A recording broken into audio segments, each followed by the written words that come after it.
Bonjour, donc aujourd'hui on aborde l'intégration par parties. L'objectif c'est de calculer une intégrale ou une primitive en intégrant par parties. Alors d'abord quelques petits rappels. Première chose, quand vous avez une fonction petit f qui est continue sur un intervalle et a et b se trouvent dans cet intervalle, vous savez que déjà, d'une part, cette fonction admet des primitives, et si j'en prends une quelconque grand F, c'est grand F de B moins grand F de A. Et cette différence se note entre crochets, comme ça. C'est une notation qui sera pratique. Bon, pour alléger l'écriture, je pourrais mettre uniquement l'intégrale de A à B de petit f, c'est grand F, avec des crochets. Ça sera après une façon d'écrire les intégrales et le crochet plus simplement. Ce sera plus simple, même si c'est abusif comme notation. Alors un cas particulier, si j'ai ici à la place de f, j'ai une fonction u' dans l'intégrale. Donc il faut une primitive de u'. Une primitive de u', c'est u, puisque la dérivée de u, c'est u'. Donc ici, j'ai ça. Alors, c'est ce genre de cette propriété que je vais utiliser après. Donc ici, j'ai deux fonctions u et v qui sont dérivables sur un même intervalle i, et on connaît la formule qui donne la dérivée du produit. C'est u'v plus v'u. Donc ce que je vais faire, je vais par exemple isoler le u'v. Je vais écrire que u'v, c'est, je transpose ça, donc c'est uv' moins v'u. Maintenant, je vais intégrer. Alors, pour intégrer, c'est-à-dire je vais faire l'intégrale de u'v. Alors, j'utilise la notation simple. Il faudrait que je mette des x, x, dx. Égale. Alors, la linéarité de l'intégrale me dit que c'est l'intégrale de ça. Moins l'intégrale de ça. Bon. Alors les conditions d'utilisation, je vous rappelle ici, pour faire ça, il faut que le produit u'v soit continu. Mais donc ça n'a pas été dit. On a dit simplement que u et v étaient dérivables.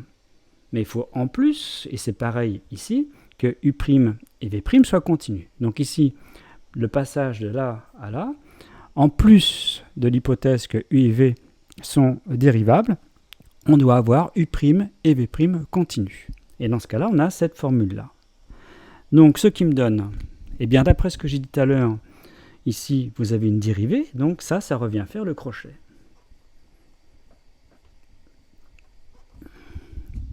UV.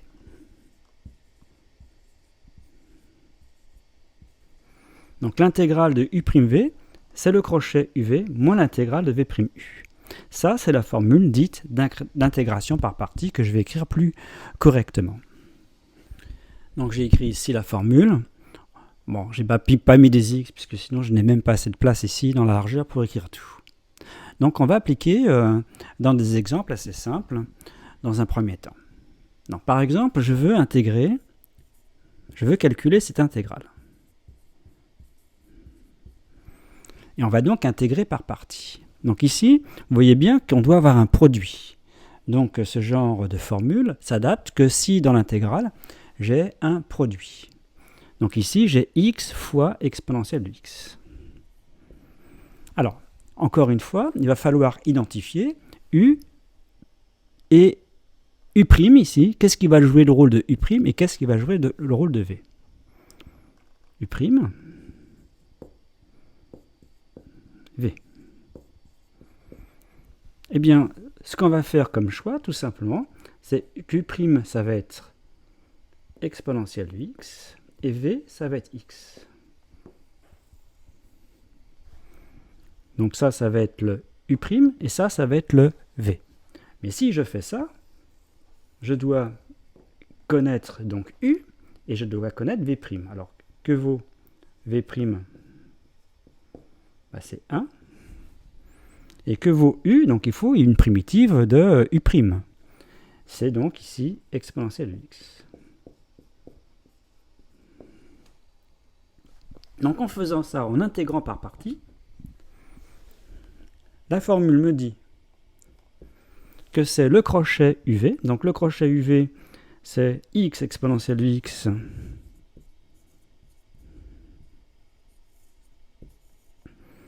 de 0 à 1 moins l'intégrale de 0 à 1 de V'U. V'U ici, V'U. Vous l'avez ici. Donc exponentielle de x dx. Et ensuite, il faut que je calcule cette intégrale. Donc pour calculer cette intégrale, j'ai besoin d'une primitive. Donc ça fait x exponentielle de x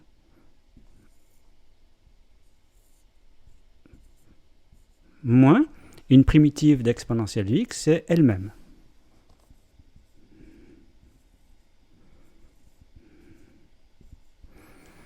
Bon, et c'est terminé. On calcule, donc ici c'est une différence, là c'est une différence. Il suffit de faire le calcul. Alors remarquez qu'en faisant cette intégration par partie, donc il a fallu déjà poser dans la fonction qui se trouve dans l'intégrale, poser U' égale V égale. Ici, vous avez besoin de trouver U, donc vous avez besoin ici déjà d'une première primitive. Donc vous avez besoin d'une première primitive. Et ensuite, vous obtenez cette intégrale-là. Ici, vous avez l'intégrale de V'U. Donc vous avez besoin ici d'une deuxième primitive. Donc en fait, vous avez besoin, quand vous intégrez par partie, vous aurez besoin dans le calcul de déterminer deux primitives. Alors on fait le calcul du premier crochet. Le premier crochet, c'est une différence. Donc on remplace x par 1 et après on remplace x par 0. Donc ça fait 1 exponentielle de 1 moins 0. Moins. Ici pareil, on fait la différence. On remplace x par 1, puis x par 0, donc moins moins 1. Donc ici, ça fait 1. Donc l'intégrale, on a trouvé que l'intégrale de 0 à 1 de x exponentielle de x dx, c'est 1, exactement 1. Ça, c'est la première chose. Donc on peut calculer une intégrale comme ça. Mais j'ai autre chose, il y a une remarque, c'est qu'on peut ici écrire sous forme d'un seul crochet. Alors en effet, vous avez en fait cette formule avec les crochets, avec les différences. Cette différence de crochet, en fait, ça me donne ici le crochet, la différence. Alors pourquoi? Parce que si vous faites ça fait G de B moins G de A, moins ici H de B moins H de A. Donc je rassemble, ça fait G de B moins G de B ici moins H de B, c'est-à-dire G moins H ici de B. Je mets moins en facteur, moins, facteur de quoi? Eh bien G de A, ici, moins H de A. Parce qu'ici, si je développe, ça fait plus H de A, comme j'ai mis moins un facteur, ça fait bien moins H de A. Donc ici, en fait, ça me donne ça. Et G moins H de B moins G moins H de A, c'est bien G moins H avec le crochet ici. Donc j'utilise en fait cette formule qui est assez simple. On obtient donc que cette intégrale, c'est ça. Et donc je mets sous forme d'un seul crochet.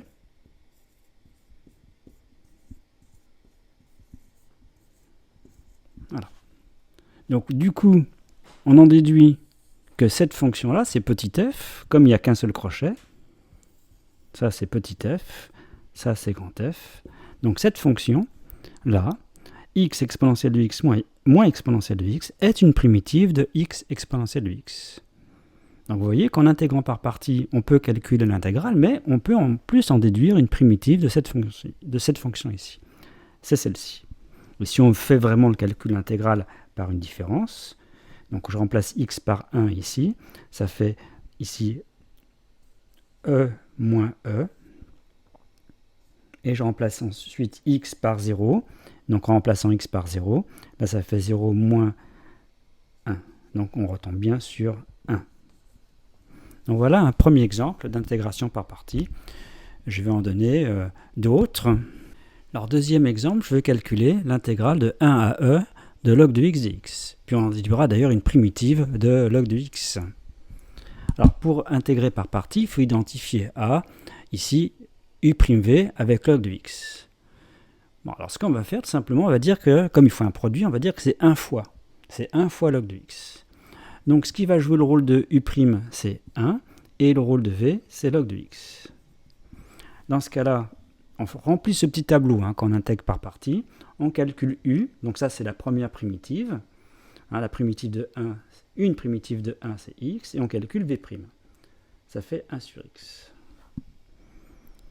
Donc ici, je mets qu'on a déjà une primitive à calculer. C'est la première primitive, ici, à calculer.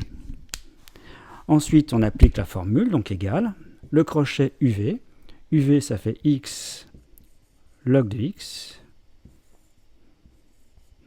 de 1 à e, moins l'intégrale de 1 à e de v'u. Donc v'u, quand on fait le calcul, ça fait 1 sur x fois x, ça fait 1.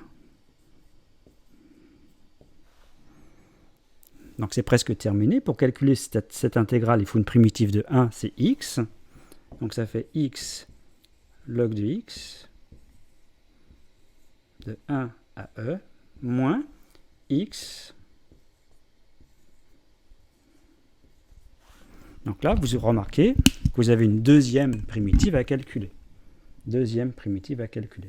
Je répète, j'insiste. Dans une intégration par partie, vous avez deux primitives à calculer. Sauf que au départ, on ne sait pas, mais ces deux-là, on sait. C'est ça l'intérêt. Donc en fait, on écrit ça sous forme d'un seul crochet, égal. Donc en fait, je vais effacer ça et je vais l'écrire directement ici, en effaçant ici. Ça me donne égal, sous forme d'un seul crochet. Alors, on n'est pas obligé d'écrire sous forme d'un seul crochet. On calcule ce crochet, c'est une différence, on calcule ce crochet. Puis voilà, on a l'intégrale. Le fait de mettre sous forme d'un seul crochet,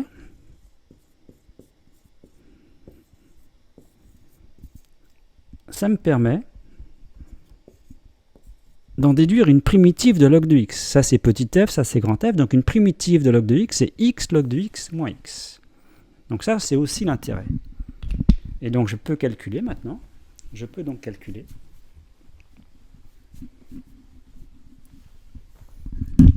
Donc calculer ce crochet, c'est donc d'une différence. Ça fait e log de e moins e. Et je remplace x par 1. 1 log de 1 moins 1. Alors ici, log de e, c'est 1. Donc là, ça fait 0. Moins. Log de 1, c'est 0. Donc ici, ça fait moins 1. Donc on obtient 1. Donc l'intégrale de 1 à e de log de x dx, c'est exactement 1.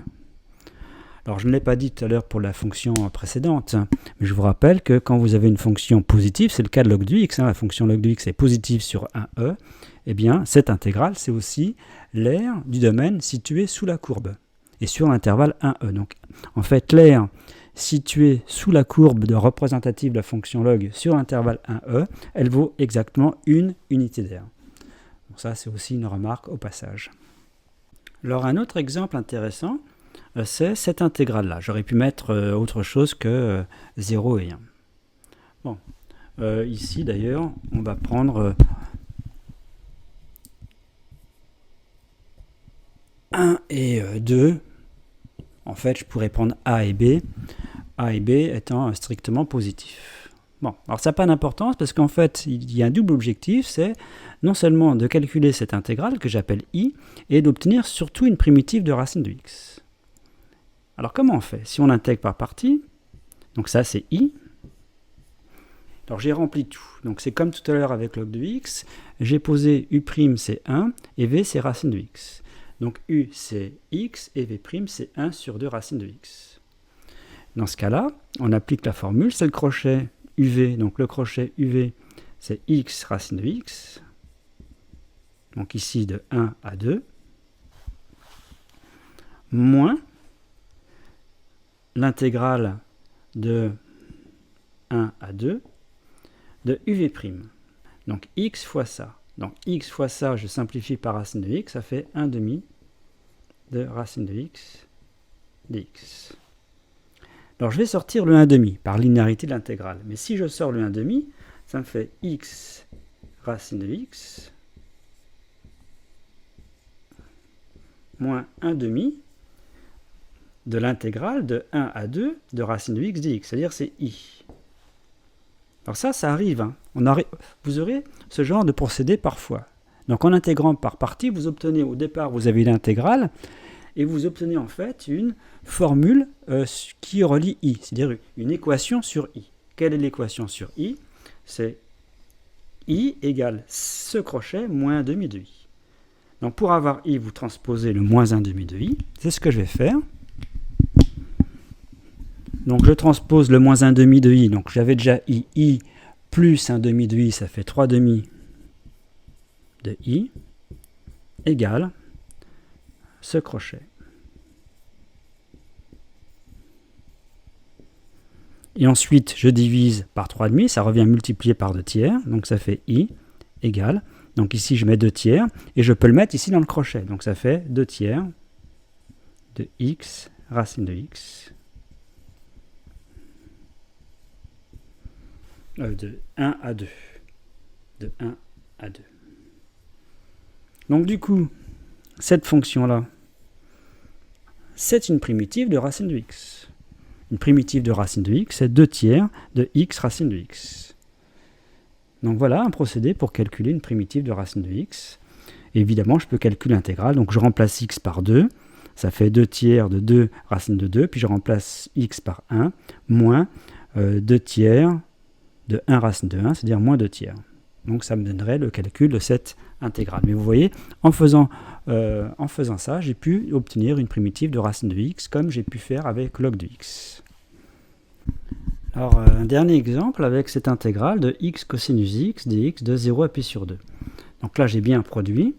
Donc j'ai choisi v, c'est cosinus x, et v c'est x, et u' c'est cosinus x. Alors on peut faire le contraire, hein, il y a plusieurs choix possibles. Pourquoi ce choix-là? Puisque ici v' c'est 1, et une primitive de cosinus x, hein, puisque j'ai besoin de u, c'est sinus x. Donc ça c'est une première primitive à calculer. Donc ça me donne x uv x sinus x de 0 à pi sur 2 moins l'intégrale de 0 à pi sur 2 de uv', c'est-à-dire de sinus x. Donc là, j'ai besoin de calculer ici une primitive de sinus x qui est cosinus x, donc deuxième primitive à calculer. Et ça me donne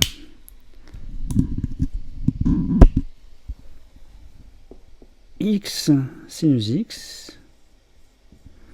Alors ici, j'ai moins le crochet moins cosinus x de 0 à pi sur 2. Donc comme j'ai 2 moins, ça fait plus cosinus x de 0 à pi sur 2. Bien. Donc du coup, on va calculer l'intégrale. On va remplacer x par pi sur 2, puis après x par 0. Mais surtout, ce que l'on a, on a une primitive de x cosinus x. Une primitive de x cosinus x est x sinus x plus cosinus x. Ça, c'est une primitive de ça. Et a priori, ce n'était pas forcément évident. Alors, si on fait le calcul ici de ce crochet-là, donc il faut remplacer x par pi sur 2 d'abord. Donc ça fait pi sur 2 sinus pi sur 2. Donc sinus pi sur 2, ça fait 1. Donc ça fait ici pi sur 2. Ici plus cosinus pi sur 2, c'est 0. Moins. Et il faut remplacer x par 0. Donc là, ça fait 0. Et cosinus, ici 0, c'est 1. Donc ça fait pi sur 2 moins 1. Pi sur 2 moins 1, c'est la valeur de cette intégrale. Et ça, c'est une primitive de x cosinus x. Alors, résumons. Vous voulez calculer l'intégrale de a à b d'une fonction f, en fait. C'est une fonction petit f. Et vous identifiez petit f à u'v. Donc il faut mettre f sous forme d'un produit et choisir ce qui va être u' et ce qui va être v. Donc il y a plusieurs choix possibles et vous remplissez le petit tableau. On pose u', on pose v, on calcule u, on calcule v'. Donc vous remplissez ce petit tableau et après vous appliquez la formule. C'est le crochet uv moins cette intégrale de uv'. Donc vous avez une première primitive à calculer ici, et après vous avez une autre intégrale ici, celle de uv', donc une deuxième primitive à calculer. Et à la fin, on obtient un seul crochet, on peut mettre ça sous forme d'un seul crochet, ce qui permet non seulement donc de calculer cette intégrale, mais de trouver une primitive de petit f.